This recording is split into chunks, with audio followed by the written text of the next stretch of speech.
වර්තමානයේ වන විට ඔබට දැනෙමින් පවතින එහෙම නැත්නම් ඔබ දැනගත යුතු දෙයක් තමයි කැපිටලිසම් එහෙම නැත්නම් ධනවාදය එහි ප්‍රයෝජනය ටික ටික ඉක්මවා යමින් පවතින බව.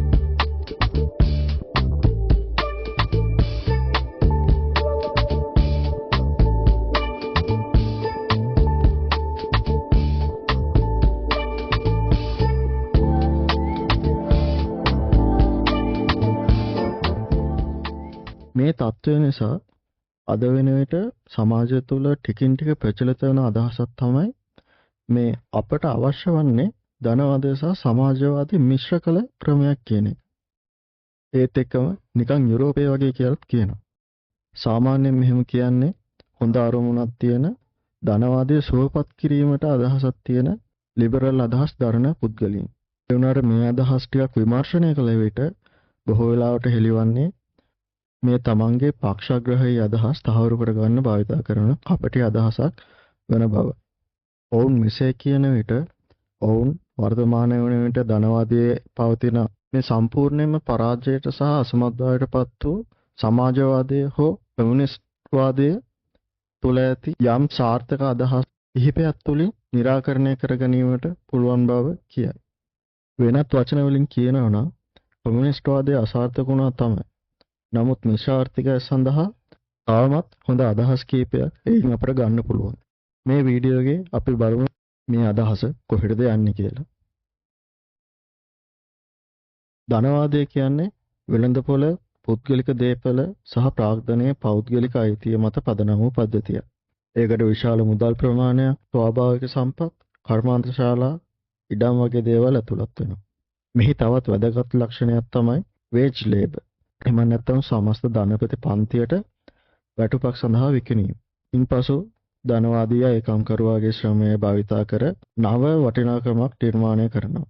ඒවා භාණ්ඩ ලෙස වෙළඳපොළට විකුණනවා. අපි ජීවත් වෙන්නේ පන්ති මත පදනම් වූ පද්ධතියක. එහි ප්‍රධාන පන්ති දෙක තමයි ධනවාදී පන්තිය, ඉතා කුඩා ජන කොට්ටාසය සහ ඒකම්කරු පන්තිය. ඒ තමයි බොහෝ දෙනා. තව කුඩා ප්‍රමාණයේ පන්ති කිහිපයක් තිබුණත් මේ වීඩියෝ එකට ඒවා එතරම් අදාළ නැහැ. ඒ නිසා මම ඒවා ගැන මෙතන සඳහන් කරන්නේ. කෙසේ වෙතත් මේ පන්ති දෙකේ අරමුණු මුළුමනින්ම එකිනෙකාට විරුද්ධයි. ධනවාදියාගේ අරමුණ ඔබ ලවා වැඩිපුර වැඩ කරවා අඩු වැටුපක් ගෙවීම. කම්කරුවාගේ අරමුණ අඩු වේලාවක් වැඩ කර වැඩිපුර වැටුපක් සහ ආරක්ෂිත සේවා තත්ත්ව ලබා ගැනීම. අනෙක් අතට සමාජවාදය කියන්නේ නිෂ්පාදන විධි, ඒ කියන්නේ කර්මාන්තශාලා වගේ සහ ඉඩම් සම්පත් සමාජ අයිතිය යටතේ පවතින පද්ධතිය.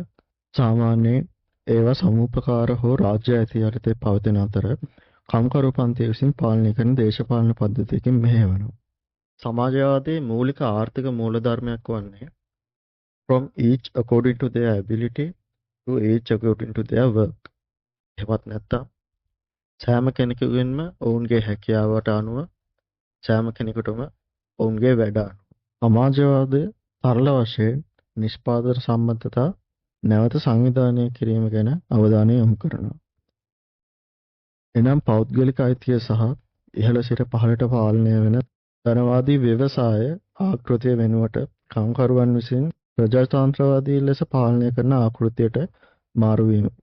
ඒවා වෘත්තීය සමිති, කාර්මික සංගම් හෝ රාජ්‍ය අයිතිය හරහා බාර විය හැකියි. එමෙන්ම සමාජවාදය වර්තමාන ධනවාදී පන්තියේ බලපෑමෙන් පිරුණු පන්ති පාලනයටත් විරුද්ධ වෙනවා. මේන් පැහැදිලි වන්නේ ධනවාදය සහ සමාජවාදය අතර පැහැදිලි අරමුණු ගැටුමක් තියෙන බවයි. ධනවාදය කියන්නේ පුද්ගලික දේපල.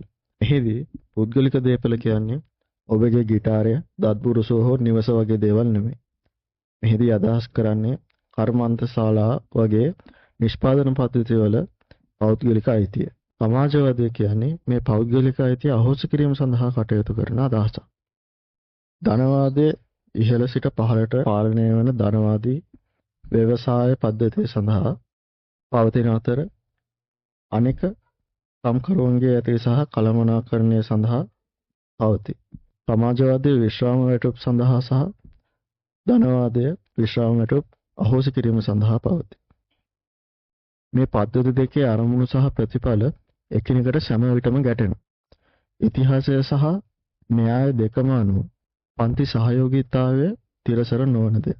ඒත් මේ ලිබරල් අදහස් දරන අය ඇත්තරම සමාජවාදයේ අදහස් කරනවද? යුරෝපයේ වගේ කියන එකෙන් ඔවුන් ඇත්තරම අදහස් කරන්නේ මොකක්ද? මේ බොහෝ දෙනෙක් හිතන්නේ සමාජ ආරක්ෂණ පද්ධති. එහෙම නැත්නම් සේෆ්ටි නෙට්ස්. ඒ කියන්නේ මවුනිවාඩු එහෙම නැත්නම් මැටර්නල් ලීව්ස් වගේ දේවල් සමාජවාදය කියලා. මේක ඔවුන්ගේ වරදට වඩා සමාජවාදයේ ඇත්තරම කුමක්ද කියලා උගන්වන්නේ නැති අධ්‍යාපන පද්ධතිවල ප්‍රතිඵලය. ඔවුන් ඇත්තරම කතා කරන්නේ සමාජ ප්‍රජාතන්ත්‍රවාදය ගැන.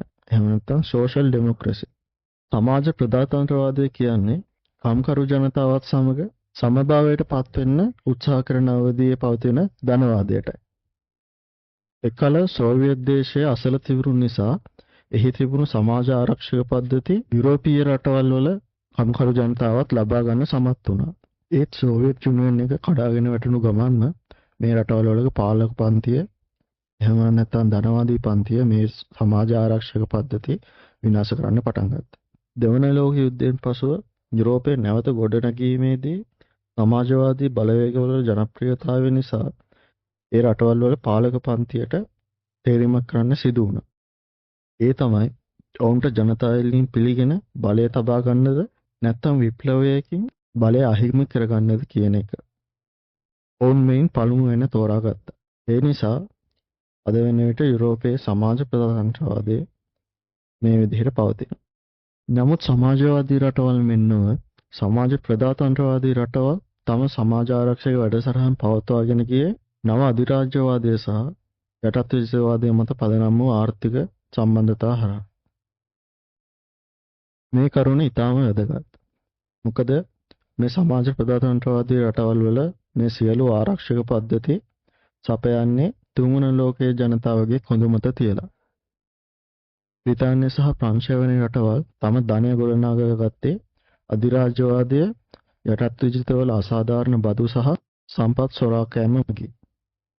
ඍජු ආධිපත්‍යයක් නොතිබුණු යුරෝපීය රටවල් පවා වෙළඳ ප්‍රතිපත්ති සහ ස්වාභාවික සම්පත් අයිතිකාරීත්වය මගින් තුන්වෙනි ලෝක යුද්ධ සූරා කෑමට හැකි වුණා. ඔවුන් IMF වැනි ආයතන හරහා පළමු ලෝකයට වාසිදායක ආර්ථික ව්‍යුහයන් අදටත් පවත්වාගෙන යනවා. සමාජ ප්‍රජාතන්ත්‍රවාදය කියන්නේ ධනවාදී පන්තියේ බලය අහෝසි කරනවා වෙනුවට ඔවුන්ගෙන් සුළු සහන ඉල්ලීමයි. ඒ සහන ඔවුන් ලබා දුන් විට ඔවුන් ඒවා විශාල කරුණු ලෙස පෙන්වා දෙනවා.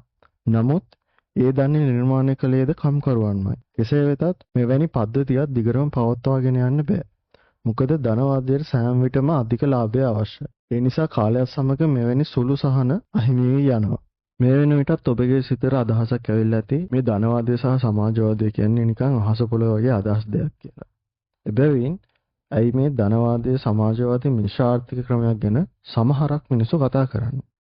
ධනවාදය කියන්නේ චක්‍රානුකූලව බිඳ වැටීම් සිදුවෙන මිලියන ගණනක් දුප්පත් කරන ආර්ථික විනාශ කරන සහ පරිසරයට දැවන්ත හානි කරන පද්ධතිය. ඒ වගේම නිමක් නැති ලාභ හඹා යන තුන්වන ලෝකයේ සහ පළමු ලෝකයේ දෙකම සූරා කරන පද්ධතිය. ඒ වගේම නිරන්තර දරිද්‍රතාවය සහ අධිරාජ්‍යවාදයේ වැනි විනාශකාරී අදහස් වලටත් උල්පන්දම් දෙනවා. එහෙමනම් මේ සමාජවාදයේ ධනවාදයේ මිශ්‍රණය ගැන අදහස ඇයි තියෙන්නේ? එක හේතුවක් තමයි බොහෝ දෙනා මේ ගැන හරියට කරුණු දන්නේ නැහැ. ඒ ඔවුන්ගේ වැරද්දක් නෙමෙයි. මොකද සමාජවාදී නිතර අපහාසයට ලක් කරනවා. ඒ වගේම ආර්ථිකය සම්බන්ධ සාකච්ඡාවලදී සංගවනවා. අනික බොහෝ විට මේ ලිබරල් ආයතන විසින් නැති කරන මධ්‍යස්ථ අදහස් ප්‍රවර්ධනය කිරීමේ ප්‍රතිඵලය. නමුත් මේ මධ්‍යස්ථ අදහස් ඇත්තරම මධ්‍යස්ථ නැහැ. මධ්‍යස්ථයෙක් වීම බුද්ධිමත් හෝ නිවැරදි මතයක් නොවේ. ඒ සරලවම සුව පහසු අදහස පමණයි. ඒ අයට ගැඹුරු කියවීමක් හෝ අදහස් විමර්ශනයක් කරන්න අවශ්‍ය වෙන්නේ නැහැ. ඒ වගේම සමාජවාදයේ බොහෝ දෙනාගේ වාසියට තිබෙන පද්ධතියක් බව ඉතිහාසයේ දත්ත මගින් පෙන්වා දෙනවා. සමාජවාදයේ බොහෝ වෙලාවලදී සමාන ආර්ථික සංවර්ධන මට්ටම් තියෙන රටවල් වල ධනවාදයට වඩා උසස් ජීවන තත්ත්වවල ලබා දීමට සමත් වෙලා තියෙනවා. ලදරු මරණ, ආයු අපේක්ෂා, සෞඛ්‍ය සේවාව, අධ්‍යාපනය සහ ආහාර සුරක්ෂිතතාවය වැනි නිර්ණායක වලින් මේ පෙන්වා දෙනවා. ඉතිහාසයේ සමාජවාදී අත්හදා බැලීම් දෝෂ සහිත වුවත් ඒවා විශාල ප්‍රතිඵල ලබා දුන්නේ ඒ රටවල් ආක්‍රමණ, සම්බාධක, ආර්ථික සීමා සහ හුදකලා කිරීම වැනි බොහෝ බාධක මැද්දේ. මේ දේවල් ගැන තවදුරටත් තොරතුරු දැනගැනීමට කැමති නම් අපට නිර්දේශ කරන පොත් කිහිපයක් පහත ඩිස්ක්‍රිප්ෂන් එකේ දමන්න. මෙවැනි වීඩියෝ එකකින් නැවත හමු.